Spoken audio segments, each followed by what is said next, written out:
आज की वीडियो में हम पढ़ेंगे प्लाज्मा मेम्ब्रेन के बारे में। प्लाज्मा मेम्ब्रेन को सेल मेम्ब्रेन भी बोलते हैं। फर्स्ट है कि जो ये प्लाज्मा मेम्ब्रेन है ये prokaryotic cell and eukaryotic cell को चारों तरफ से कवर करके रखती है। इसीलिए यहाँ पर लिखा हुआ है the cell membrane encloses prokaryotic cell and eukaryotic cell. उसके बाद है कि प्लाज्मा मेम्ब्रेन थिन होती है, फ्लेक्सिबल होती है, डायनेमिक होती है एंड सिलेक्टिवली परमिएबल होती है। सिलेक्टिवली परमिएबल का मतलब ये है, देखो ये सेल की स्ट्रक्चर है, ये प्लाज्मा मेम्ब्रेन है। प्लाज्मा मेम्ब्रेन ने सेल को चारों तरफ से कवर करके रखा हुआ है। अब प्लाज्मा मेम्ब्रेन क्या है? सिलेक्टिवली परमिएबल है। इसका मतलब ये है कि सिलेक्टेड मॉलिक्यूल ही सेल के अंदर जा सकते हैं through plasma membrane and selected molecule ही प्लाज्मा मेम्ब्रेन के थ्रू सेल से बाहर जा सकते हैं। उसके बाद है plasma membrane protein, lipid and carbohydrate, इन तीनों से मिलकर बनी होती है। फिर है जो प्लाज्मा मेम्ब्रेन है ये 3 लेयर से मिलकर बनी होती है, outer layer, middle layer and inner layer. Structure में देखिए जो ये सेल है इसके चारों तरफ क्या है? Plasma membrane. ये है outer layer, middle layer and inner layer. देखो जो आउटर लेयर होती है वो 20 एंगस्ट्रॉम थिक होती है और वो प्रोटीन से बनी होती है। ऐसे ही जो इनर लेयर है वो भी 20 एंगस्ट्रॉम थिक होती है और वो प्रोटीन से बनी होती है। लेकिन जो मिडल लेयर है वो 35 एंगस्ट्रॉम थिक होती है और वो प्रेजेंट होती है between outer layer and inner layer. जो मिडल लेयर है वो फॉस्फोलिपिड मॉलिक्यूल एंड प्रोटीन इनसे मिलकर बनी होती है। देखो साइंटिस्ट सिंगर एंड निकोलसन ने प्लाज्मा मेम्ब्रेन के स्ट्रक्चर को एक मॉडल के थ्रू एक्सप्लेन किया था। उस मॉडल का नाम रखा गया Singer and Nicolson fluid mosaic model. ठीक है, इस मॉडल के अकॉर्डिंग क्या था कि जो प्लाज्मा मेम्ब्रेन है वो बाई लेयर्ड लिपिड मॉलिक्यूल्स की बनी होती है और इसमें प्रोटीन मॉलिक्यूल्स एम्बेडेड होते हैं। ठीक है, अब जो प्रोटीन मॉलिक्यूल्स एम्बेडेड होते हैं लिपिड लेयर में वो 2 टाइप के होते हैं। First is peripheral protein, second is integral proteins. Singer and Nicolson ने इसी फ्लूइड एंड मोज़ेक मॉडल को एक्सप्लेन किया था। उनके अकॉर्डिंग क्या था कि फॉस्फोलिपिड बाईलेयर होती है, ये देखो बाईलेयर है और इसके बीच में प्रोटीन एम्बेडेड होते हैं। ये है इंटीग्रल प्रोटीन और ये है पेरिफेरल प्रोटीन।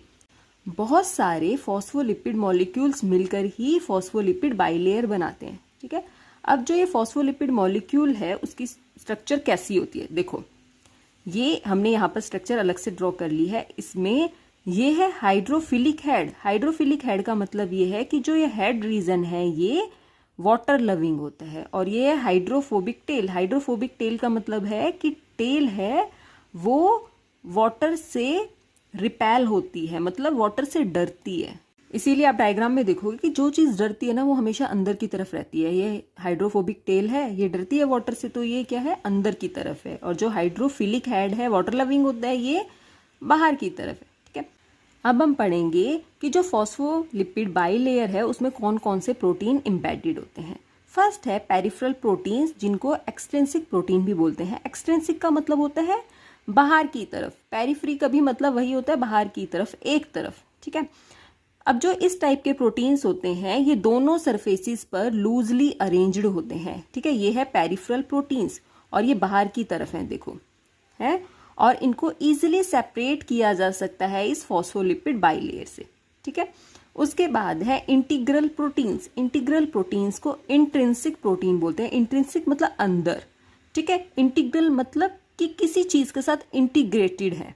ठीक है, अब जो इस टाइप के प्रोटीन्स होते हैं वो लिपिड लेयर के अंदर एम्बेडेड होते हैं। ये देखो ये प्रोटीन है, ये इंटीग्रल प्रोटीन है और ये लिपिड लेयर के अंदर एम्बेडेड है। इनको इजीली सेपरेट नहीं किया जा सकता है। अब हम पढ़ेंगे फंक्शंस ऑफ प्लाज्मा मेम्ब्रेन। हमने पढ़ा था कि जो प्लाज्मा मेम्ब्रेन है वो सिलेक्टिवली परमिएबल होती है। ठीक है, जो प्लाज्मा मेम्ब्रेन है वो आयंस एंड मॉलिक्यूल्स के ट्रांसपोर्टेशन को रेगुलेट करती है। मतलब प्लाज्मा मेम्ब्रेन ही चेक करेगी कि कौन से आयन एंड मॉलिक्यूल सेल के अंदर जाएंगे एंड कौन से आयन एंड मॉलिक्यूल सेल से बाहर आएंगे। नेक्स्ट फंक्शन है, देखो जो बैक्टीरिया है या फिर कुछ और ऑर्गेनिजम्स हैं जिनमें प्लाज्मा मेम्ब्रेन स्टिमुलस को रिसीव करने का वर्क करती है। नेक्स्ट है The inner membrane of mitochondria possess electron transport chain and takes part in respiration. Next है कि plasma membrane important role play करती है in the process of endocytosis and exocytosis. इसको हम एक एग्जांपल से देखेंगे। देखो, मान लीजिए कोई पैथोजन है, उसने सेल के ऊपर अटैक किया, ठीक है, हमारी बॉडी को पता चल गया कि पैथोजन ने अटैक किया है, हम डॉक्टर के पास गए, डॉक्टर ने हमें मेडिसिन दी। अब वो मेडिसिन कैसे वर्क करेगी? जो मेडिसिन है ब्लड के थ्रू हमारे सेल में जाएगी।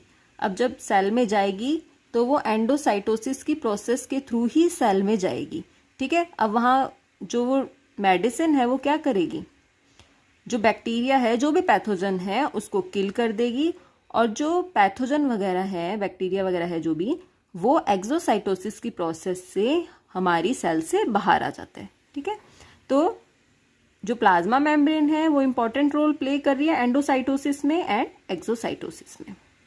जो प्लाज्मा मेम्ब्रेन है वो फिजिकल बैरियर की तरह फंक्शन करती है। होता क्या है कि जो सेल है उसको चारों तरफ से प्लाज्मा मेम्ब्रेन कवर अप करके रखती है, ठीक है। तो क्या होता है, सेल के अंदर क्या है, सेल ऑर्गेनेलीज प्रेजेंट है, जैसे राइबोसोम, लाइसोसोम हो गया, न्यूक्लियस हो गया, ठीक है, एंडोप्लाज्मिक रेटिकुलम, बहुत सारी सेल ऑर्गेनेलीज होती हैं। अब क्या होगा, जो सेल का एक्सटर्नल एनवायरनमेंट है वो सेल ऑर्गेनेलीज को अफेक्ट नहीं कर सकता, ठीक है। क्यों? क्योंकि प्लाज्मा मेम्ब्रेन प्रेजेंट है सेल के चारों तरफ। इसी वजह से हम कह सकते हैं कि जो प्लाज्मा मेम्ब्रेन है वो as a physical barrier work करती है।